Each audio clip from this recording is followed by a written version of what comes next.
Jungkook খুব তাড়াতাড়ি করে তের কাছে গিয়ে বলল, এই মেয়ে, তোমার প্রবলেমটা কি? আমি যেটা চয়েস করি না সেই কাজটা করেছো কেন?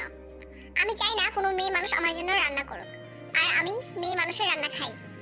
আমি চাই না কোনো মেয়ে মানুষ আমার অভ্যাস হোক, আমার জীবনের একটা পার্ট হোক। I hate woman. এইসব বলে সে চলে যায়। এতক্ষণ জঙ্কুক আমার হাতটা চেপে ধরে কথা বলছিল। আমার হাত পুরো লাল হয়ে গেছে, খুব ব্যথা পেয়েছি। সব সার্ভেন্টরাও যার যার কাজে চলে গেল। আমিও হেঁটে হেঁটে ড্রয়িং রুমে এসে বসলাম। হঠাৎ চোখ গেল ল্যান্ড ফোনের দিকে। ফোনটা দেখে খুব খুশি হয়ে গেলাম। যাই হোক, এবার বাবার খোঁজটা তো নেওয়া যাবে। তাই তাড়াতাড়ি করে ফোন করলাম আমার সৎমায়ের নাম্বারে। রিং হচ্ছে, 2-3টা রিং হওয়ার পর ফোনটা ধরলো। ফোনটা রিসিভ করলেন আমার ছোট মা। হ্যালো হ্যালো, কে কইতাছেন? ছোট মা, আমি তে। কি রে মুখ পুরি, সবার মুখ পুড়িয়ে এখন এখানে ফোন দিছিস কেন? তামাশা দেখবার লাইয়া? না মানে ছোট মা, আমি বাবার কথা জানতে চেয়েছিলাম। ওই ওই, এখন মনে হইছে আমাগো কথা। মইরা গেছি না, বাচ্চা আছি। প্লিজ ছোট মা, আমি এগুলো ইচ্ছে করে করি নাই, আমাকে জোর করে নিয়ে আসছে। ওই স্যার, রাখ তোর নাকে কান্না। তোর বাপের চিকিৎসার লাগে ওই পোলাটার কাছ থেকে এতগুলা টাকা নিছিলাম। এখন ওই সব টাকা কেমনে দিমু আমি ওরে? তোরে বিয়া দিয়ে ভাবছিলাম ওই সব টাকা আমি দিয়ে দিমু। ছোট মা, আমি আস্তে আস্তে সব টাকা দিয়ে দিব ওনার, তুমি চিন্তা কইরো না। ছোট মা, বাবা কোথায়? একবার বাবার কাছে দাও ফোনটা প্লিজ, আমি কথা বলবো। তোর বাবা? কথাটা বলা শেষ করার আগে লাইনটা কেটে গেল। কি হলো, ফোনটা কেটে গেল কেন? কারণ লাইনটা আমি কেটে দিয়েছি। কেন কেন করলেন এমনটা? আমি তো আমার ফ্যামিলির সাথে কথা বলছিলাম, তাই না? তুমি কারোর সাথে কথা বলবে না। কিন্তু কেন? কারণ আমি তোমাকে বিশ্বাস করি না। কথাটা বলে সোফার উপর থেকে ফাইলটা নিয়ে চলে গেল। আমি কি করব? আমার ভিতর ফেটে কান্না আসছে। আমি চিৎকার করে কান্না করতে লাগলাম। আমার বাবার সাথে কতদিন ধরে কথা বলতে পারি না, কতদিন হলো বাবাকে দেখি না। আমার কিচ্ছু ভালো লাগছে না। আমি এখন কি করব? এখানে আমি কি করব একা একা? আমি তো কিছুই জানি না, চিনি না, আমার কিছুই ভালো লাগে না। আমার কোনো শখের কাজগুলো আমাকে করতে দেয় না। ভালো লাগছে না আমার। কেঁদে কেঁদে নাক মুখ ফুলে গেছে। হঠাৎ মাথাটা ঘুরে গেল। ওই সোফার উপর বসে পড়লাম। শরীরটা খুবই দুর্বল লাগছে, মাথাটাও কেন জানি ঝিমঝিম করছে। আর কিছুই ভাবতে পারছি না, চোখ দুটো যেন বন্ধ হয়ে আসছে।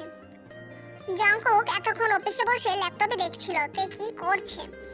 আসলে জঙ্কুকের পুরো বাড়িতে সিসি ক্যামেরা ফিট করা। তে সেন্সলেস হয়ে পড়ে আছে, এইটা জঙ্কুক দেখে তাড়াতাড়ি করে অফিস থেকে বের হয়ে গেছে। অন্যদিকে তের সৎ মা একজনকে ফোন দিয়ে বলছে তের সাথে কি কথা হয়েছে। 10 মিনিট পর জঙ্কুক বাসায় পৌঁছায়। তে সোফায় পড়ে আছে। ওহ মাই গড, এই মেয়েটা তো এত উইক। এইসব ভাবতে ভাবতে তেকে কুলে করে নিয়ে গেল তার রুমে এবং নিজের বেডরুমে শুইয়ে দিল। অ্যান্ড্রু ডক্টর সানকে কল দিল। ডক্টর সানকে কল দিয়ে সে তাড়াতাড়ি আসতে বলে তার বাসায়। কিছু সময় পর ডক্টর সান তার বাসায় আসে এবং জঙ্কুককে জিজ্ঞাসা করে, হোয়াট হ্যাপেন ইয়ার? সব ঠিক আছে তো? কি আর ঠিক থাকবে বলতো, মেয়ে মানুষ বলতে ওই সমস্যা। যখন থেকে লাইফে এসেছে তখন থেকে লাইফটাকে ঠিক হ্যাল করে রেখেছে, আবারও সেন্সলেস হয়ে গেছে। কি? আরে ভাই, কি করছিস তুই? মেয়েটাকে এত কষ্ট দিচ্ছিস কেন বলতো? তোর কি মাথাটা খারাপ হয়ে গেছে? What a jokes? আমার মাথা খারাপ হবে কেন? আমি কি করেছি? তুই দায়ী ওর বারবার সেন্স হারানোর জন্য। এত ভয় দেখালে ও তো অসুস্থ হবেই। তাছাড়া ও অনেক টেনশনও করছে, আর খাওয়া দাওয়া একদমই করছে না, তাই বারবার সেন্স হারাচ্ছে। আমি আবার কখন ভয় দেখালাম? আজব। আজব নয় বন্ধু, এটা একটা অসুখ। জোরে চিৎকার, ভয়, টেনশন হলে এইসব সেন্স হারিয়ে যায় এবং হারিয়ে ফেলে। তো এখন কিভাবে এই অসুখ সারাতে হবে বল? আর মেডিসিন লিখে দিয়ে যা। সান ব্যাগ গোছাতে গোছাতে বলল, এইসব অসুখ ওষুধে সারবে না ভাই। এইসব রোগের একটাই ওষুধ, ভালোবাসা। What nonsense! ভালোবাসা আবার কোনো রোগের ওষুধ হয় নাকি? তোর কি মাথাটা পুরো গেছে নাকি দেখছি? তোকে আর ডাকবো না, তুই দিন দিন বাজে হয়ে যাচ্ছিস। শালা ভালোবাসার চক্করে পড়ে সবকিছু খোয়াবি। সান মুচকি মুচকি হাসতে থাকলো এবং উত্তর দিল, ভাই, যেদিন তোর জীবনে সেই সত্যিকারের ভালোবাসা আসবে সেদিন তুই সবথেকে খুশি হবি, আমিও হব। আর আমি চাই আমার এই সাইকো বন্ধুটার জীবন পাল্টে যাক, ভালোবাসা আসুক এবং পিছু টান আসুক, আর মায়ায় বন্ধ হোক, আবদ্ধ হয়ে যাক তার জীবন।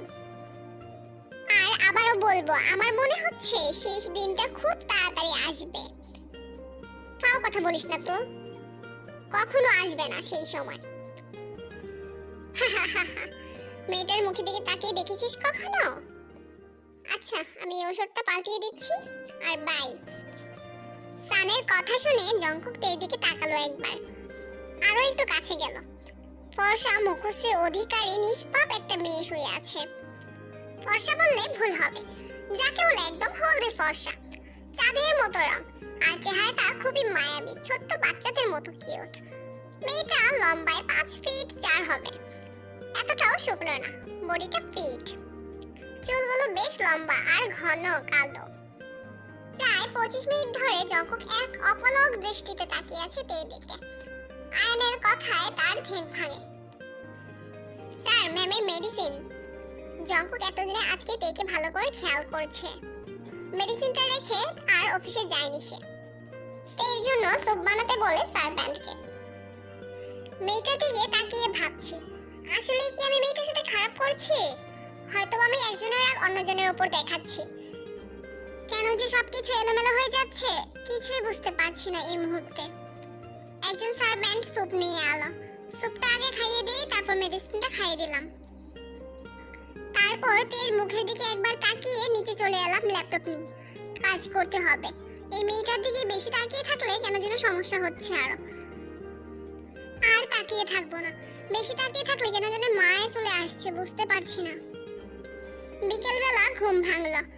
হালকা চোখে আস্তে আস্তে করে ঘুম থেকে উঠে বসলাম। মাথাটা কেন যেন ভারী হয়ে আছে। বিছানা ছেড়ে উঠে শাওয়ারের জন্য ওয়াশরুমে চলে গেলাম। প্রায় 1 ঘন্টা পর ওয়াশরুম থেকে বের হয়ে আসলাম।